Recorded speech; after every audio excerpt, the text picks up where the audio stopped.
A noite prometia ser tranquila. O programa especial da Globo, anunciado como um debate sobre arte, cultura e política, reunia convidados de peso. O objetivo era discutir o papel do conservadorismo e do progressismo na sociedade brasileira. De um lado, Fernanda Torres, atriz renomada, filha da icônica Fernanda Montenegro e uma voz ativa dentro do meio artístico. Com sua retórica afiada e seu humor ácido, Fernanda sempre se posicionou a favor da agenda progressista e contra os movimentos conservadores. Do outro lado, Nicolas Ferreira, deputado federal e um dos principais expoentes da nova direita. Jovem, polêmico e extremamente articulado, Nicolas representava um setor da sociedade que há anos era ridicularizado pela classe artística e pela grande mídia. A Globo via essa entrevista como uma oportunidade de desmoralizar o conservadorismo de forma sutil. A ideia era que Fernanda dominasse a conversa, usando seu humor inteligente para expor Nicolas como um político atrasado, moralista e sem cultura.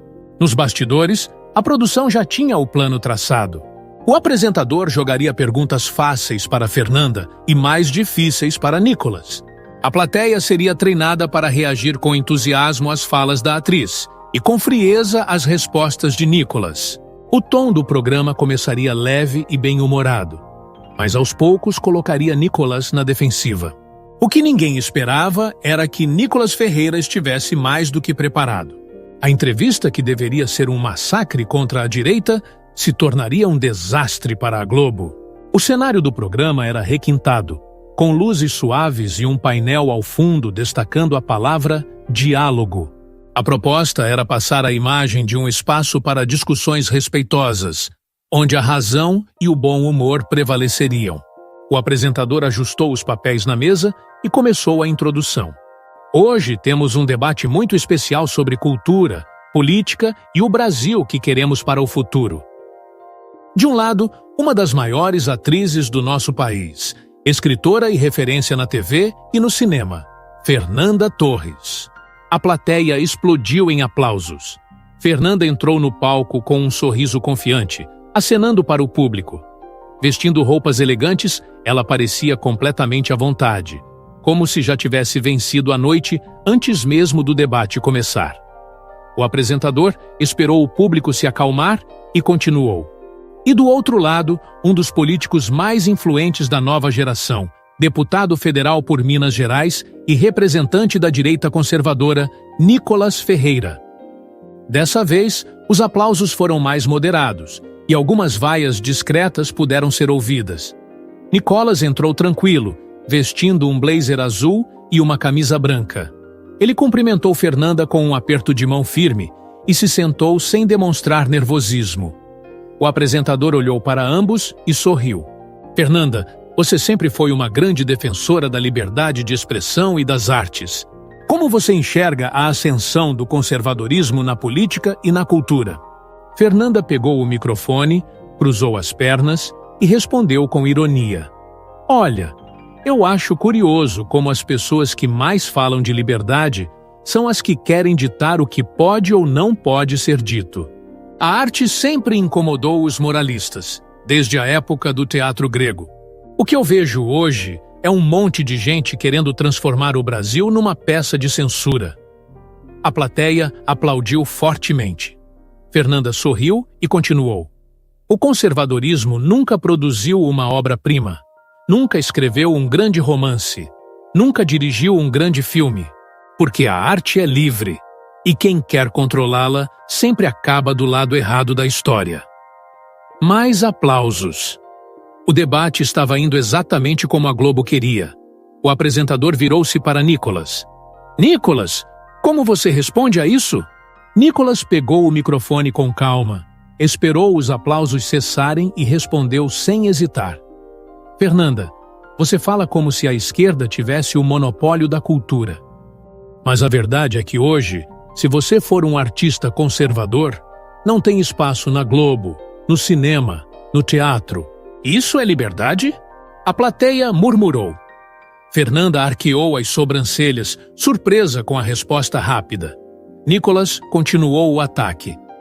E mais, Você diz que conservadores não produzem arte. Mas os maiores clássicos da literatura e da música foram criados por pessoas com valores cristãos e tradicionais. Machado de Assis, José de Alencar, Guimarães Rosa. Então me diz, a cultura que vocês defendem é para todos ou só para quem pensa como vocês? O estúdio ficou em silêncio por alguns segundos. Nos bastidores, os produtores se entreolharam. O plano era que Fernanda dominasse a conversa com seu humor, mas Nicolas estava conseguindo inverter o jogo. A atriz forçou um riso e rebateu rapidamente. Ah, Nicolas, então agora você virou crítico de arte? Engraçado, porque a única coisa que o conservadorismo faz na cultura é proibir e censurar. A plateia voltou a aplaudir, mas dessa vez menos intensa. Nicolas esperou pacientemente e soltou sua resposta que desmontaria o argumento de Fernanda. Fernanda, quando vocês falam em censura, se referem a quem exatamente? Porque eu nunca vi um esquerdista ser cancelado por expressar sua opinião. Agora, quando um conservador diz que defende a família, ele corre o risco de perder o emprego. Quem realmente controla a cultura no Brasil? A plateia reagiu imediatamente. Nos bastidores, a produção percebeu que o programa estava fugindo completamente do roteiro. Fernanda tentou esconder o incômodo, mas sua expressão mostrava que não esperava essa resposta. O apresentador, percebendo que o debate estava ficando mais intenso do que o esperado, tentou mudar de assunto. Bom, vamos falar de algo mais leve. Fernanda, como você vê o humor na política? Fernanda respirou fundo, tomou um gole d'água e já preparava sua próxima cartada. O jogo tinha acabado de começar e Nicolas não estava ali para perder. O apresentador percebeu que Fernanda Torres não conseguiu dominar Nicolas Ferreira na primeira rodada e tentou mudar o tom da entrevista. Fernanda, como você vê o humor na política? Acha que a sátira tem um papel importante no debate público? Fernanda pegou o microfone e sorriu com ironia. Ah, o humor é essencial. Se não fosse pelo humor, como a gente ia lidar com tanto absurdo vindo dessa nova direita? A plateia riu e aplaudiu. Fernanda se animou e continuou. Eu acho engraçado que essa turma conservadora adora falar de liberdade de expressão, mas na prática querem censurar tudo. Daqui a pouco vão querer proibir beijo em novela, filme de comédia e até música popular. A plateia explodiu em aplausos novamente. A produção do programa respirou aliviada. Esse era o tom que queriam para a entrevista. Fernanda no controle, usando o humor para ridicularizar Nicolas e fazer a plateia rir às suas custas. O apresentador virou-se para Nicolas. Nicolas, você acha que a direita tem dificuldade de lidar com o humor? Nicolas pegou o microfone e respondeu com um leve sorriso. Fernanda, engraçado você falar de liberdade de expressão no humor. Você lembra quando o Danilo Gentili foi processado por fazer piada com políticos da esquerda? Ou quando humoristas que zoam progressistas são cancelados? A plateia murmurou. Fernanda cruzou os braços, percebendo que Nicolas não caiu na armadilha. Ele continuou. A verdade é que a esquerda adora fazer piada com os outros. Mas quando é com eles, aí vira discurso de ódio e fascismo. Querem transformar o humor em algo seletivo. Me diz, Fernanda, isso é liberdade ou censura?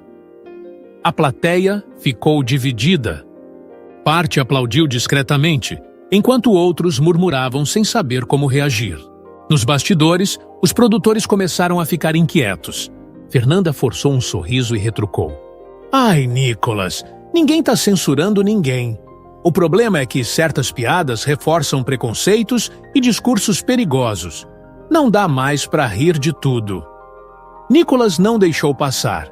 Então quem decide o que pode ou não pode ser dito? Você? A Globo?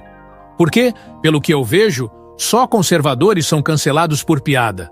Quando é um esquerdista ridicularizando cristãos, debochando do agro ou atacando a direita, aí é liberdade artística. Isso é hipocrisia. A plateia reagiu imediatamente. Nos bastidores, os produtores começaram a trocar olhares. A estratégia de Fernanda estava começando a desmoronar. O apresentador tentou intervir rapidamente para mudar o rumo da conversa. Certo, vamos falar de cultura de uma forma mais ampla. Fernanda, o Brasil tem uma produção cultural riquíssima, mas também vemos um aumento de pautas conservadoras no setor.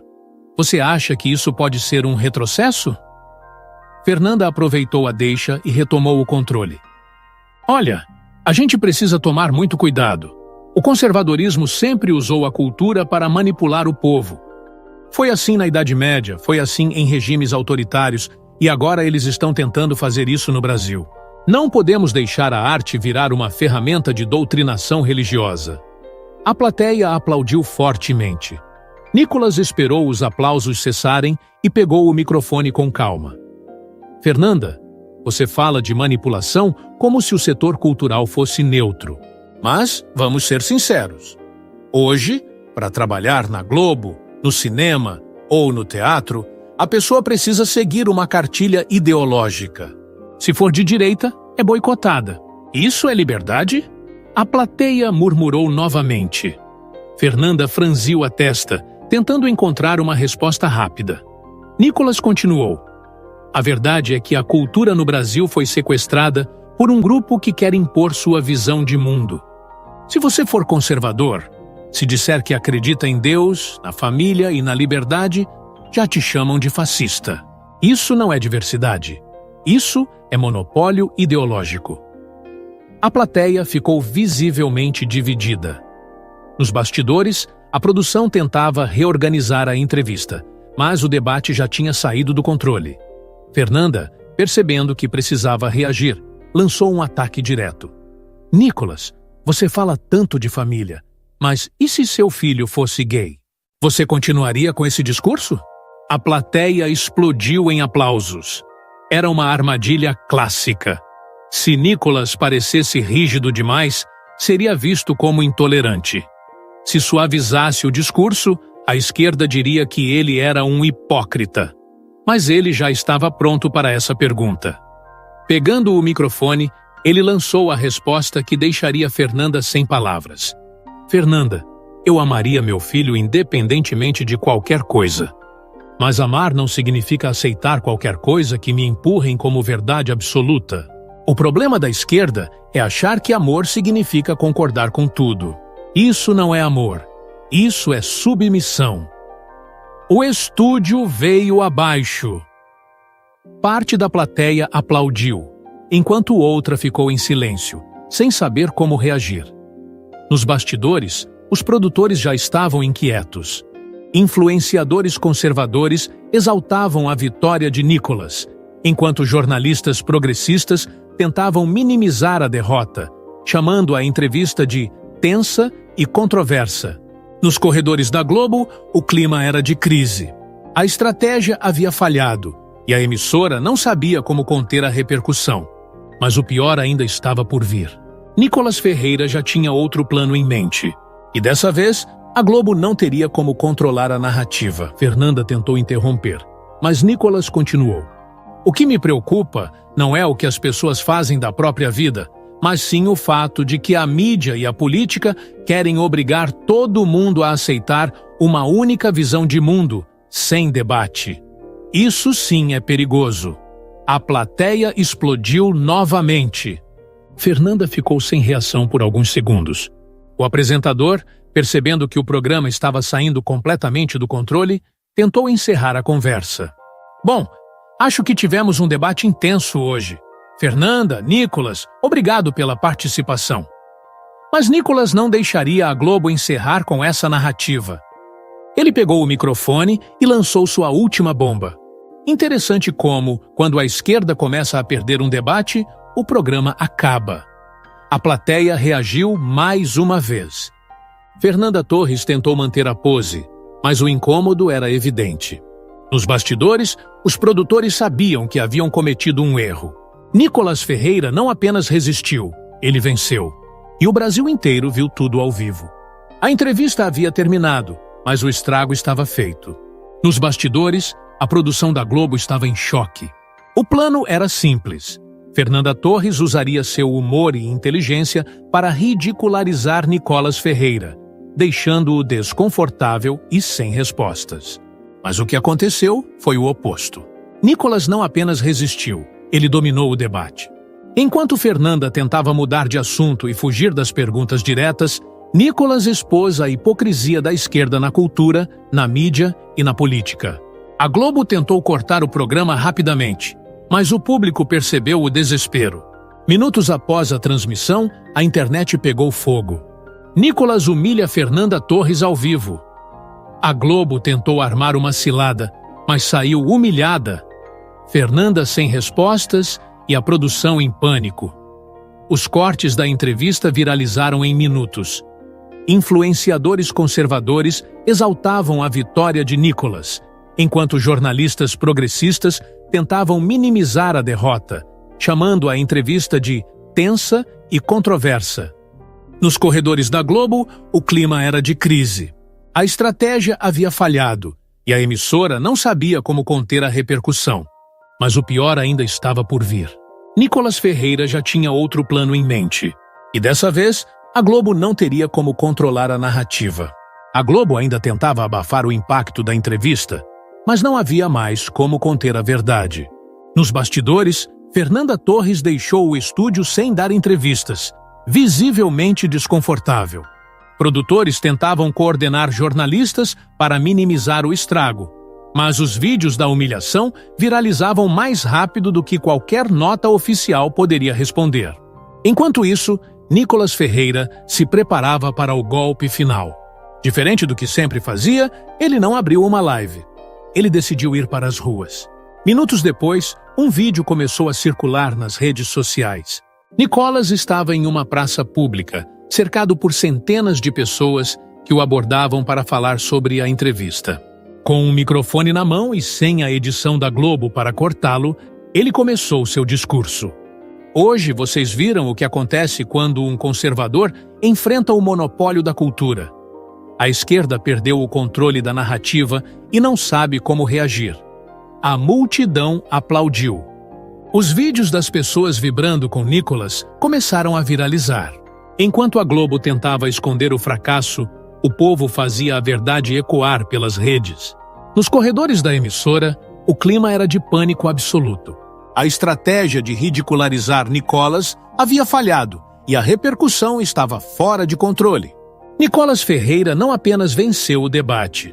Ele mostrou que a velha mídia já não tinha mais poder sobre a opinião pública. O caos tomou conta dos bastidores da Globo. Produtores corriam tentando organizar uma resposta oficial, mas sabiam que qualquer justificativa só pioraria a situação. Fernanda Torres, constrangida, recusou entrevistas e deixou o estúdio rapidamente. Enquanto isso, Nicolas Ferreira seguia firme nas ruas, cercado por apoiadores que celebravam sua vitória no debate. A Globo tentou desviar o foco. Jornalistas progressistas começaram a publicar matérias dizendo que a entrevista foi controversa e que Nicolas faltou com respeito à cultura brasileira. Mas era tarde demais. Os vídeos da multidão vibrando com Nicolas dominavam as redes. A Globo não tem mais controle sobre a opinião pública? O povo está do lado de Nicolas. Isso foi um divisor de águas. A emissora percebeu que não havia mais como conter a verdade. O monopólio da narrativa tinha acabado. Nicolas Ferreira subiu em um pequeno palco improvisado no meio da praça. As ruas estavam lotadas e a multidão queria ouvi-lo falar. Ele pegou o microfone e começou. Hoje, a Globo tentou mais uma vez ridicularizar quem pensa diferente. Mas, pela primeira vez, eles não conseguiram controlar a narrativa. Sabe por quê? Porque a verdade não precisa de edição. A multidão explodiu em aplausos. O vídeo desse momento viralizou rapidamente. Enquanto a Globo tentava esconder o fracasso, o Brasil inteiro via Nicolas celebrando a vitória com o povo. Nos corredores da emissora, o clima era de derrota total. Eles achavam que iriam destruir Nicolas em rede nacional. Mas no final foi a Globo que saiu humilhada. E o Brasil nunca mais veria a grande mídia da mesma forma.